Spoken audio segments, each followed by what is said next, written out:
on this first Sunday of Advent, as we enter into this Christmas season, I want to invite all of you to join me for worship on Sunday morning as we seek to follow in the footsteps of the characters we find in God's story, and particularly in the Christmas story. I want us to model their care and capacity to be flexible when the plans that they had changed. I think of the character of Joseph. Joseph was betrothed to Mary. He had big, grand plans about what that would look like. But then he found out that she was pregnant and he had had nothing to do with that. So he decided he would dismiss her. But then God came to him through an angel and told him that it is through the child that Mary is carrying that God would bring love and salvation to the whole world. And so Joseph resolved to put his own preferences, his own desires, his own understanding of the way that the world should work aside and do everything it took to care for Mary.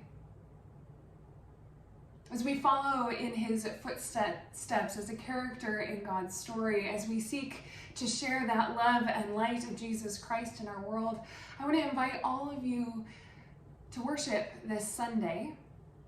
And I specifically want to invite you all to worship with us virtually over Zoom.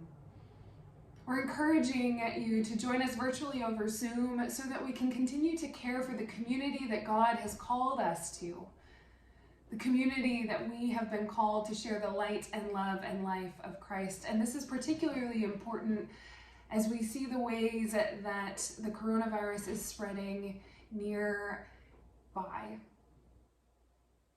That being said, if for some reason you are in a tough spiritual place, if there is something going on in your life, I invite you to reach out to me and let me know, and we can work together to find a way for you to worship in a way that will help feed your soul.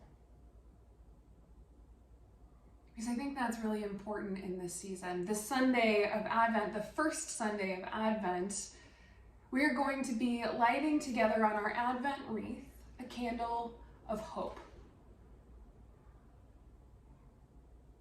Hope and longing. And as you seek to understand God's hope in your life, I invite you to take some time and make an Advent wreath for your home. Find some old candles. These are some pretty old candles that I found hanging around my house. Go outside and cut some greenery of your choosing. Maybe find a pine cone or two. And then put them together, maybe on a platter to hold it all and to keep the needles from getting everywhere, so that you can share the light of God's love and hope, particularly this week, in your home. I look forward to seeing you on Sunday, on this first Sunday of Advent.